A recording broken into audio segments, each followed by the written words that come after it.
You have a gut instinct or butterflies in your stomach, and you usually pay attention to them. But how much do you really notice how well your gut is doing? The wellness of your digestive system has a huge impact on your overall health, from how you think and feel to the health of your heart, brain, skin, joints, and so much more. And there are many good ways to take care of it, but there's also lots of mistakes to avoid. We're going to share with you the realities of digestive health today and learn more about the whole microbiome and how to take care of it. I'm Dr. Drew Sinatra. And I'm Dr. Steve Sinatra. And this is Be HEALTHistic. Welcome to Be HEALTHistic, the podcast that is more than just health and wellness information. It's here to help you explore your options across traditional and natural medicine, so that you can make informed decisions for you and your family. Health isn't a one-size-fits-all approach. Everyone has their own needs to be healthistic. This podcast illuminates the whole story about holistic health by providing access to the expertise of Drs. Steve and Drew Sinatra, who together have decades of integrative health experience. They'll share with you the best that traditional and modern medicine has to offer, so that you could be more productive and more proactive in managing your overall health. Be HEALTHistic is powered by our friends at Healthy Directions. Now, let's join our hosts. Hi, folks. Before we launch into our discussion today, I wanted to encourage you to be a proactive member of our Be HEALTHistic community. If you like what you hear today and you want to listen to future conversations on all things integrative and holistic health, subscribe to our podcast on Apple Podcasts or wherever you download your favorite podcasts. Also, check out and subscribe to our YouTube channel, which will feature video versions of our episodes, plus video extras you won't want to miss. And finally, we have more with me, Dr. Drew Sinatra, my dad, Dr. Steven Sinatra, and other Healthy Directions experts, as well as a robust library of health and wellness content over on the Healthy Directions site. So visit healthydirections.com to explore our database of well-researched content and information. And of course, you can always follow us on our social media channels. So Drew, it seems more and more today that GI issues are on the rise. Why is that? Well, I think it partly has to do with our environment and how dirty our environment is with toxins and chemicals and such like that. And really, it's a matter of our lifestyle that we live. I think people are living this very busy, modern lifestyle that is encouraging them to be stressed out all the time. I mean, really, we're all into this enormous amount of stress, and we know that stress can affect the microbiome. It's also the foods that we eat. They're not really clean anymore. They're not really real foods. A lot of people are eating processed sugary foods and the wrong fats. So there's lots of different factors that go into this, and also medications that patients are taking. So a new study that came out of Germany showed that 25% of medications affect the microbiome. Right? It's not just antibiotics or corticosteroids or proton pump inhibitors or H2 blockers. We have a whole subset, 25% of medications can affect the microbiome. So there's lots of different insults, I guess we can say, or assaults that are happening on the microbiome. And it really has an accumulative effect. So what actually is the microbiome? I mean, can you define it? Yeah, the microbiome, there's different microbiomes in our body. So we've got, the gut microbiome, which, primarily is a composition of bacteria and yeast. There's even viruses, there's protozoa, there's other microorganisms that inhabit, starting off in your mouth. That's really where the microbiome of the gut starts, is in your mouth. It goes all the way down your esophagus. The stomach has its own unique microbiome. The large intestine is really where a lot of these probiotics that people consume, or probiotics that are in foods, like fermented foods, that's where a lot of these organisms inhabit. So when you think about the large intestine or the colon, that's where we have trillions of these organisms living. I mean, the trillions, imagine that, right? They say that there's actually 10 times more bacteria and organisms living in our gut than there are human cells. So that begs the question, are we more bacteria or are we more human? Sounds like we're more bacteria. Yeah, it's true. And, I mentioned microbiomes in the other parts of the body. There's a skin microbiome. There's a microbiome of your scalp. There's a microbiome of your eyes, right? Women have a microbiome of their vagina. There's all sorts of different microbiomes in the body. And I focus primarily on the gut microbiome. It's interesting you say that, because I've read a lot of information about cesarean section in women. Where the child doesn't pass down the birth canal. Can you say something about that as a naturopath? Especially, your wife's really involved in, reproductive situations as well with women. Yeah, well, they say actually that the exposure to microbes really happens in the womb. Yeah. And when the baby passes through the birth canal, if they do have a vaginal birth, there's an exposure that happens to different microbes, which is really good. You want to have this exposure to mom's microbes through the canal. If you have a C-section, you're not really going to get that exposure. And unfortunately, if you're having a C-section in a hospital, which is happening all the time, you're going to be exposed to microbes that maybe you don't really want to be exposed to. Now, there's lots of controversy out there. Some docs, some OBGYNs are actually doing a swab of mom's vagina and kind of passing that along the baby once they do have a C-section. But that is not without risk. So we need to have more research on that before we start recommending that to people. But we know, though, that babies that do have vaginal birth compared to C-section, they do have lower rates of certain conditions later on in life. Do they have more immune support? I believe that they do. If you look at the research, what happens with a vaginal birth is they have the exposure to these microbes, and the exposure is good because it promotes immune tolerance. I think of the immune system as like the heart. It needs to be exercised. You gotta have exercise for the cardiovascular system. You gotta have exercise for the immune system as well. And that first moment when a baby's born, travels through the birth canal, that exposure is beginning the time at which the immune system is developing. So it sounds like inflammation in any of its evil forms can present itself, and basically, if you can improve the immunity of the neonate going through, I mean, that's key right now. And you know what's even cooler is if you look previous to this. So let's say you've got a pregnant mom, but if a mom's living on a farm, the more animals that she's exposed to during her pregnancy, the child that she gives birth to is going to have fewer asthma, allergies, and ectopic disease, including eczema. Now, what is that all about, right? These animals, right, are covered in dirt, they're covered in mud, they're walking through the woods, whatever it is. I mean, they're exposed to all sorts of microbes, and then the pregnant mom is exposed to these microbes, which then builds immune tolerance for the baby. Hey, Drew, that makes a lot of sense to me. I mean, I'm thinking about in my days as a cardiologist, and I treated farmers, in Connecticut. When I look back on it, and I look at some of their, cardiovascular inflammatory risk factors, they were pretty low. I mean, that's interesting. You just gave me something to think about. That is an amazing situation where if you're walking around all this stuff, these, quote, germs, it's doing something for our immune system. It's one of the best supports for the immune system. So anyway, I just want to get back to the heart for a second because, that's my specialty. This whole microbiome and this whole situation about probiotics is really amazing. Remember the paper we submitted for publication about probiotics lowering triglycerides? When it comes to triglycerides in the heart, there's very few things that lower triglycerides. Weight reduction will do it, a lower carbohydrate diet will do it. But when I came across probiotics lowering triglycerides, this is an eye-opener. Well, who would have thought, right? I mean, how can probiotics affect cholesterol and therefore affect heart? I mean, it's pretty remarkable that this can happen. Well, you said it. The gut talks to the brain, and now the gut's talking to the heart. Yeah, I mean, there's all sorts of connections in the body. So what we know is that there's this gut-brain axis, gut-brain connection. There's a gut-heart connection. There's a gut-skin connection. There's a connection with the joints. I mean, you can go on and on and on. And I first realized this early in practice when I would take patients off of gluten or dairy, right? We talked about these foods being problematic for a lot of people. And what I found was, let's say if someone came in and they're having lots of bloating and they're having brain fog, they're having some joint pain, and their memory isn't that great, what I would do is take them off gluten. And what I'd see when they come back 3 weeks later, they say, Doc, my bloating's so much better, but my joint pain went away and I don't have any brain fog anymore and my memory's clear. What the heck's going on here? So that made me believe that, hey, the foods we're consuming can certainly have an effect on your gut, but also have an effect systemically in your body. And that was profound to me. So the gut affects the heart and the brain as well. It does. And what we know about the heart is that there's only one study I read about this, but we do know that there's a condition called dysbiosis. Okay, and dysbiosis is really an imbalance of gut flora. And what we know is that there actually is a higher incidence of dysbiosis in certain cardiovascular disease conditions like heart failure or coronary artery disease or kidney failure or even diabetes. So there is a gut-heart connection, and I think that anyone listening to this that wants to have a say in prevention of cardiovascular disease, make sure your gut's in working order. So a key takeaway for the listener right now is to be mindful of their gut. In other words, how can I improve my gut health?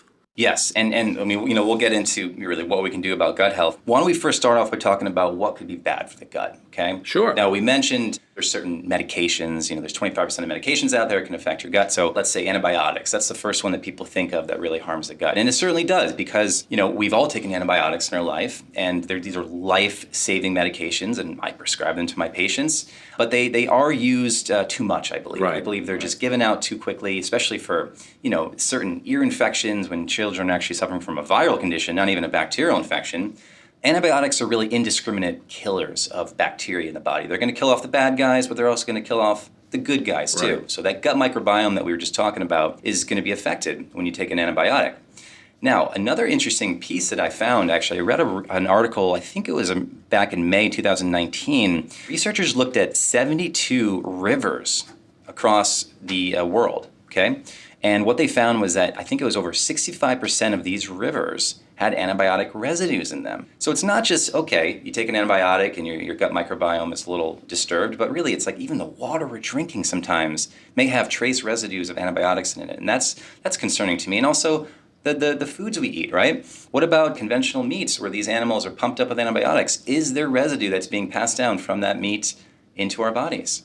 So there's this constant onslaught that's happening to the microbiome where antibiotics and other substances are affecting it. And even in something as simple as washing your hands with an antibacterial substance. I mean, you walk into any hospital, any sort of even grocery store these days, and there's a little dispenser out there that might have an antibacterial sanitizer there.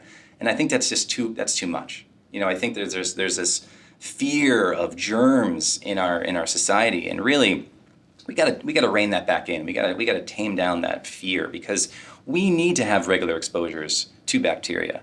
And there comes a time and a place for antibiotics, but really they're overused. Yeah, you're making a good point. I mean, there is antibiotic resistance going on. In fact, when people are admitted to hospitals and they get a staph coagulase, antibiotic resistance, staphylococcal, it's very, very serious.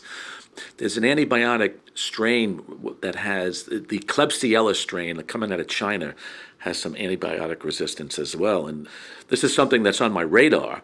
And, if this comes across to America, one of the antidotes is mushroom extracts, the shiitake, maitake mushroom. So if any of our listeners develop a bizarre respiratory illness and the doctor can't diagnose it, I think one of the considerations would be a mushroom complex. That's a great point. And, antibiotics are not all created equal either. I mean, there's certain antibiotics, like take amoxicillin, right? It's a pretty gentle antibiotic on the gut microbiome. So if you take it, there's going to be a change, but there's not going to be a major change. But let's say you're developing pyelonephritis or kidney infection. You've got severe pneumonia, right? You need a little bit of a higher tier antibiotic like Cipro, right, which is a fluoroquinolone. If you take that, your gut's going to be affected for, we know, at least 12 months, okay? So you may not even return to where you were before because there's been such damage done to the microbiome from using the antibiotic.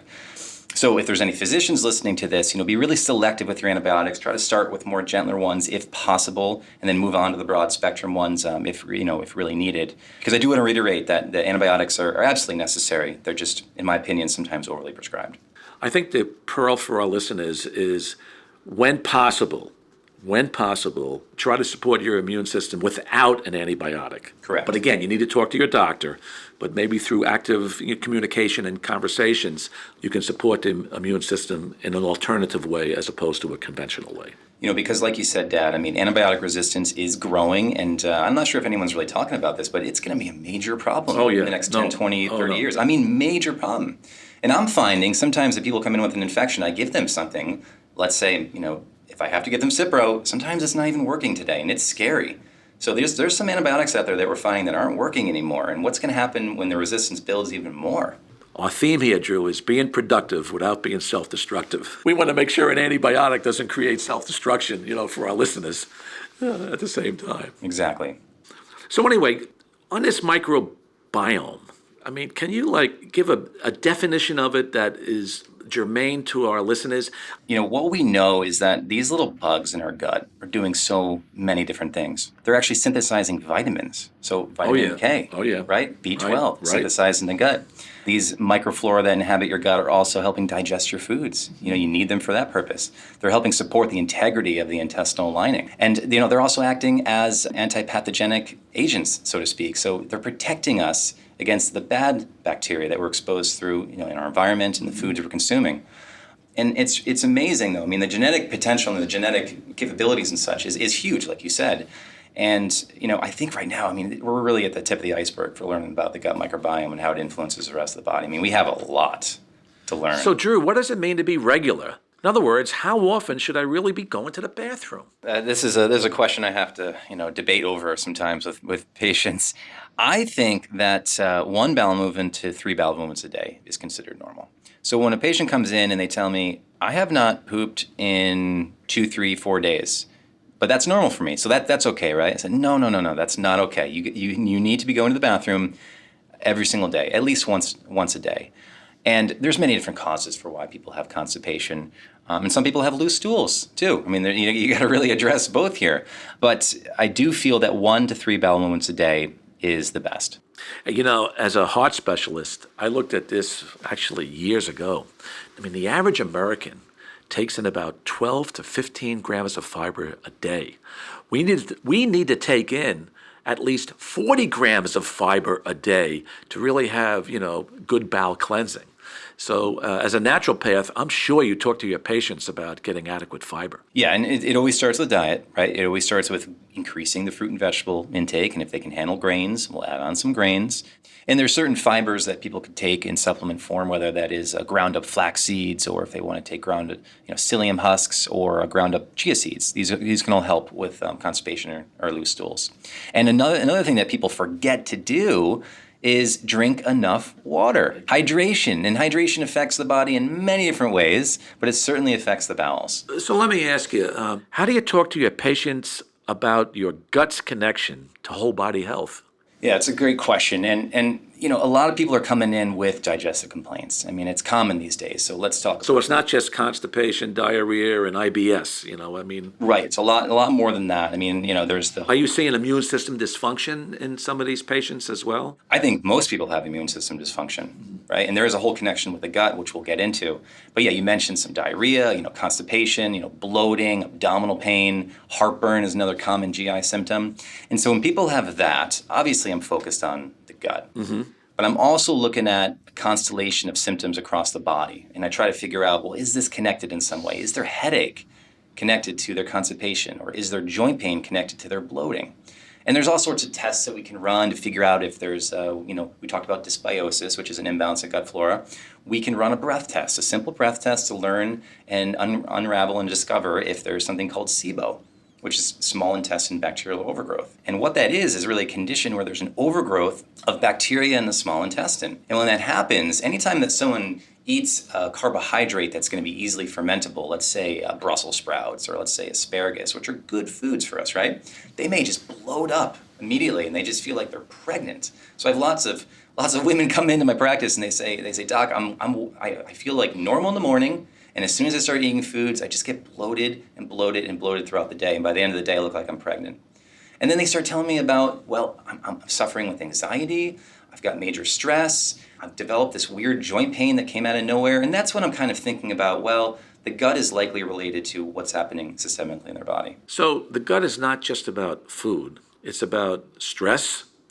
Stress affects the gut. What about alcohol? Yeah, the studies show, alcohol is really not great for the microbiome. You're certainly not going to, feed the good guys by drinking alcohol. I think alcohol in moderation is not going to be a problem for most people for their microbiome. But you mentioned stress, and let's go into stress a little bit. And if we're eating our food, imagine the listener right now, you're at your table, and you've got a computer in front of you, you've got your TV in front of you, and you've got the news on, and you're just shoveling food in your mouth, right? You're not focusing on the food in front of you. You're not present, mindful with that food. You're thinking about what's happening in the rest of the world, which you really don't have any influence on anyway. And that's a major stress to be having when you're eating food. So you're not in a parasympathetic rest and digest mode, you're in a sympathetic mode. And that's not going to support digestion. So eating when you're nervous, eating under fear, eating under panic, because a lot of us want to put something into our mouth, and basically it calms us down. And Dad, I love what you do. Is when you and I eat a meal together. Last night we had some grass-fed beef, right? We had some mashed potatoes. What do we do before our meal? What did you do really quickly? What did I do before? Yeah, what did you say? Oh, I said a prayer. You say a prayer. Oh, yeah, that's right. I sort of bring more energy to the food, basically. In other words, I'm sort of energizing the food. I put my hands over it, and I'm trying to give the food a little bit of energy, and it's being sort of cognizant of the fact that the spiritual aspect of bringing our food and having food in the first place is very, very, rewarding. Yeah, and it's bringing yourself in your body in that moment so you can enjoy that food and not be stressed out. You make a good point. So when you say a little prayer, you're taking yourself out of fight, flight. Yes. And you're putting yourself in a calming mode. Now, I'm a big advocate as a heart specialist of digestive enzymes. And you're a naturopath, and again, this is something in your specialty that I'm sure you do every day. But I take digestive enzymes after every meal. Do you recommend this to your patients as well? Yeah, I recommend digestive enzymes to patients that are having digestive issues, but also for those that are aging too, because as you age, your digestive enzyme level is going to go down. The amount of enzymes that your pancreas and your stomach are going to put out is going to decrease. So anyone that is having bloating or abdominal issues, constipation, diarrhea, etc., digestive enzymes can certainly help. Yeah, I mean, for me personally, I take them after every meal. It's like brushing my teeth. I brush my teeth twice a day, and I take digestive enzymes whenever I put anything into my mouth. And I'll tell you, Drew, I know it helps. I just know. I have less heartburn, less burping. I feel like I have more energy. And from the cardiovascular point of view, I've always felt, and I've written this in my books, that digestion takes an enormous amount of work. And if digestion is requiring work, it's going to pull it away from the energy of the heart. And I have had so many patients in my practice after eating a heavy meal develop angina or a heart cramp. So my patients have been my best teachers, so to speak. If you can make it easier on digestion by taking in digestive enzymes, to me, it's like money in the bank.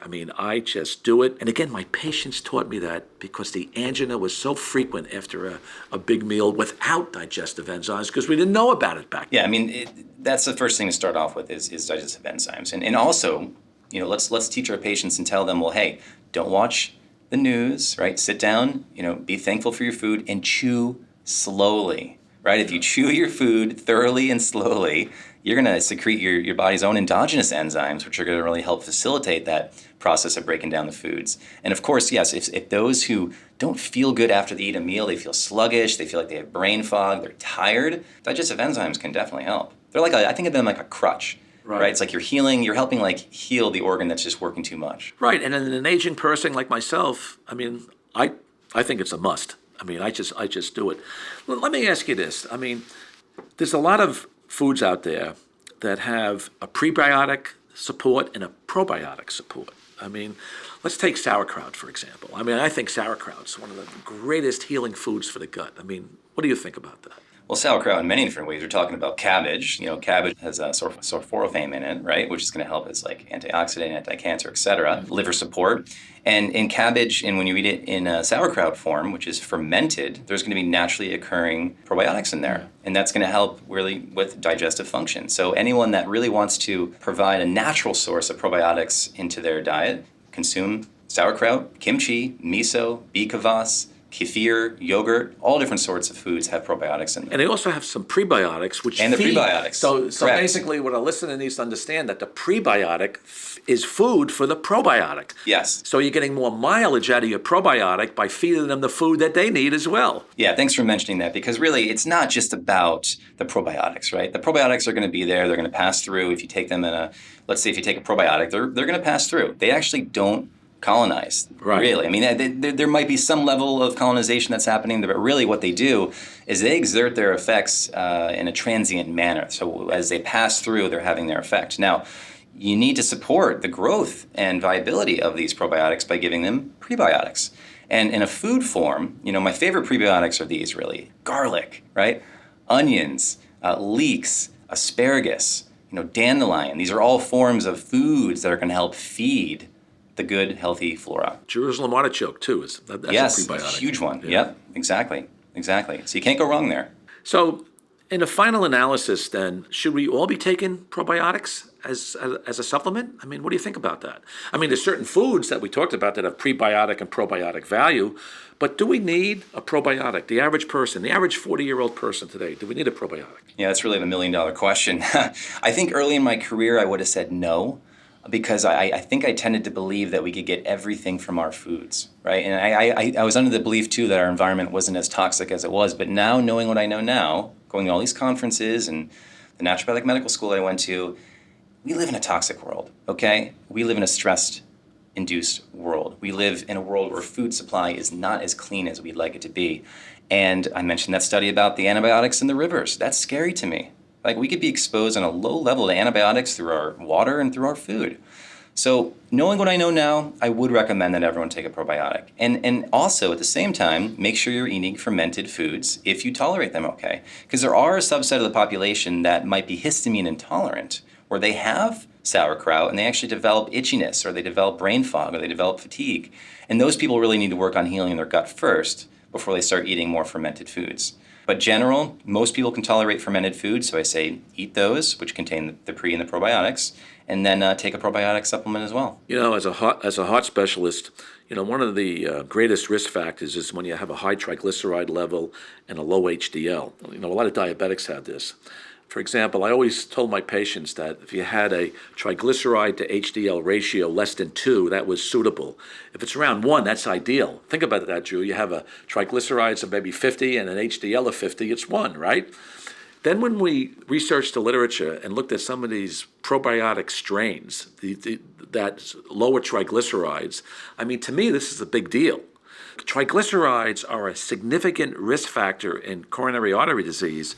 And if we can lower triglycerides with certain strains of probiotics, to me, that's just, putting money in the bank. So when I asked you the question, it was a rhetorical question as a 40-year-old.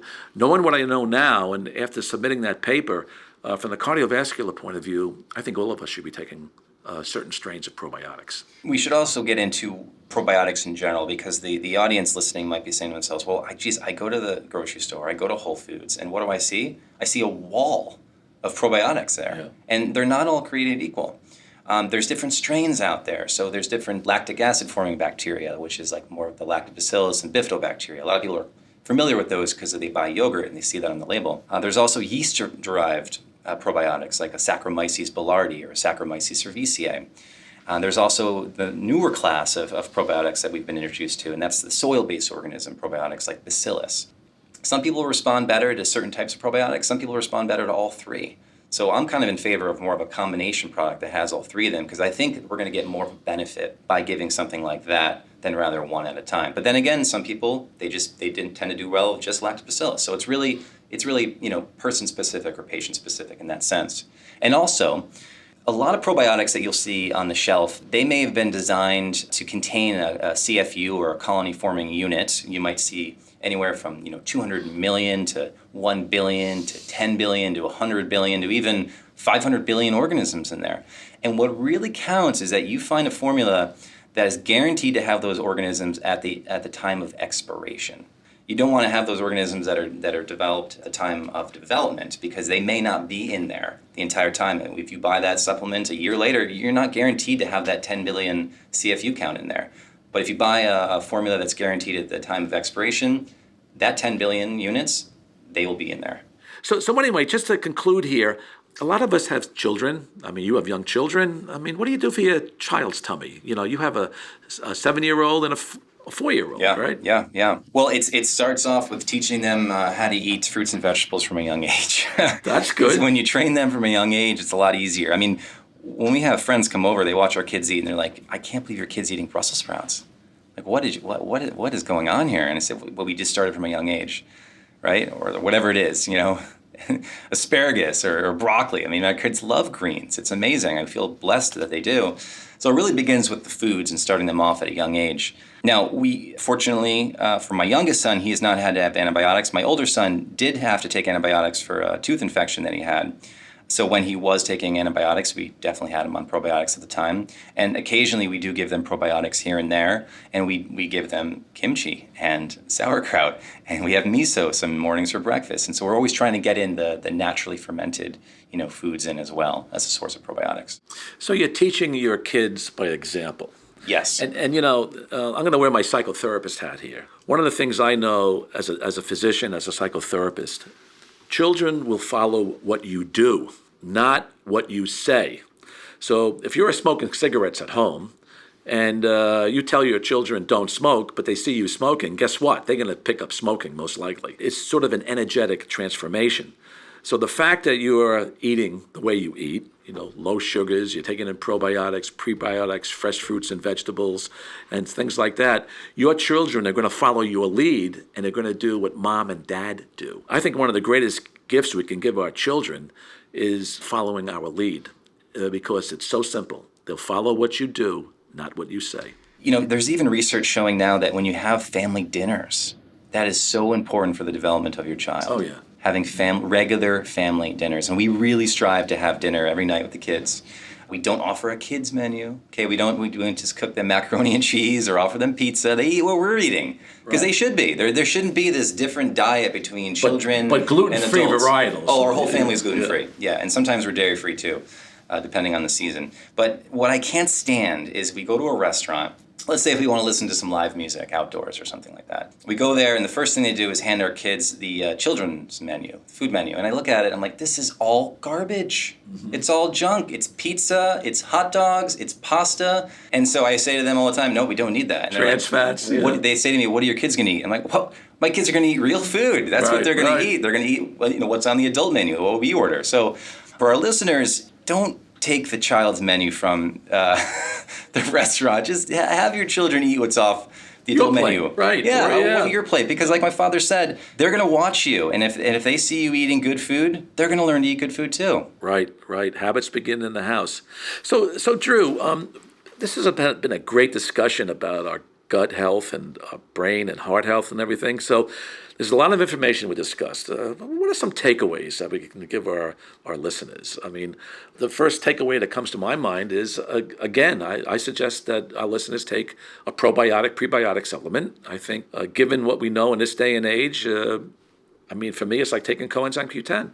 I take that every day, and I take a probiotic, prebiotic every day, and I eat foods with prebiotic value and probiotic value. And I want to just reiterate again the concept of going back to foods, right? And really eating a clean diet and making sure that you're removing any sort of food allergy or food sensitivity. So, work with an integrative doc out there to figure out if you do have that. We talked about the stress component, and I cannot stress that enough, really reducing stress in your life and making sure that you're in a peaceful, calm state when you're eating, because that's when digestion begins. And of course, if you benefit from digestive enzymes, you take a probiotic, those are all going to be good. And if you have something going on in your gut, let's say if you've got SIBO or you've got a candida overgrowth, that needs to be addressed. Right. Okay? And typically what we do is we give antimicrobials for that, or we might recommend an elemental diet or a low FODMAP diet to really, starve the bacteria there so they don't grow in the small intestine. But, if there is an underlying dysbiosis that's present, that definitely needs to be treated. And, we didn't even talk about IBD at all. IBD is irritable bowel disease. That's a lot more serious than IBS, which is irritable bowel syndrome. And that's a whole nother approach. We can probably have a podcast just on that alone.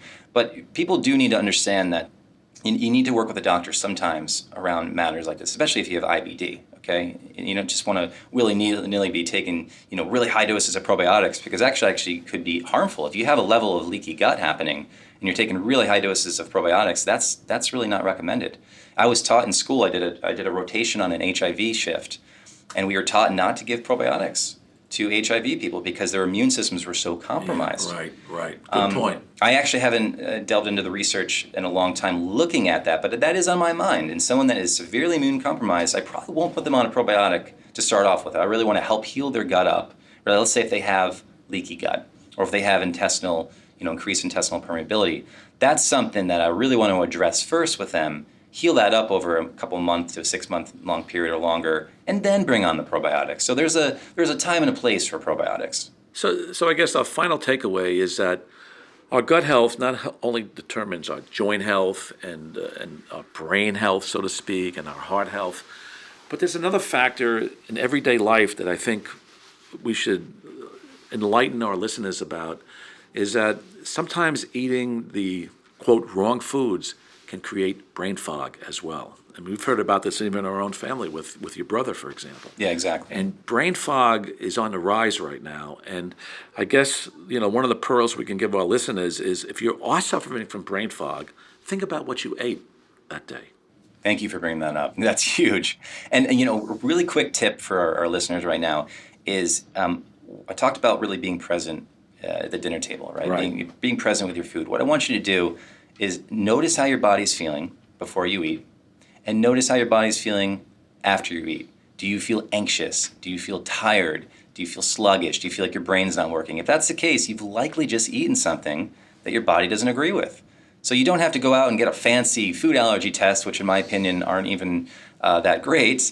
Maybe you don't have to do a food elimination diet either, which can be challenging for people. You just be present with your food, know your body, and know the response that you get. And if it's not a good response, well, maybe the corn you ate or the gluten you ate or the dairy you just had is not agreeing with you.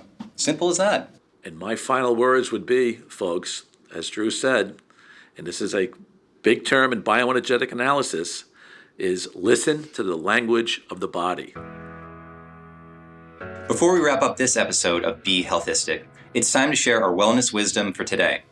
We've been talking about the importance of gut health and how the wellness of our digestive system has a tremendous impact on our overall health, on our hearts, our brains, our skin, and our joints. Eating foods that are whole, natural, and anti-inflammatory have been shown to promote better health and wellness throughout the various systems of the body. So, in keeping with our discussion today, here are some things you can do to improve your gut health. Take probiotics and eat fermented foods, like fermented vegetables, kefir, kimchi, kombucha, miso, sauerkraut, or tempeh. Supplement with a prebiotic fiber and eat fiber-rich foods. Eat less sugar and sweeteners, which can cause gut dysbiosis or an imbalance of gut microbes. Reduce stress. Avoid taking antibiotics unnecessarily, as overuse is a significant public health concern that can lead to antibiotic resistance. Exercise regularly. Get enough sleep. Use non-toxic beauty and household cleaning products. And eat a mainly plant-based diet, choosing organic when possible. I'll also have a link available for a list of the dirty dozen foods you should avoid. Hopefully, some of these tips will help you improve your microbiome for a healthier gut and better wellness overall. Remember everyone, if you liked what you heard today and you want to be an active member of the Be HEALTHistic community, subscribe to our podcast on Apple Podcasts or wherever you download your favorites, and subscribe to our YouTube channel. You can also find more great content and information from us and the Healthy Directions team at healthydirections.com, as well as on our social media channels. Check it out. I'm Dr. Drew Sinatra. And I'm Dr. Steve Sinatra. This is Be HEALTHistic. See you next time. Thanks for listening to Be HEALTHistic, powered by our friends at Healthy Directions, with Drs. Drew and Steve Sinatra. See you next time.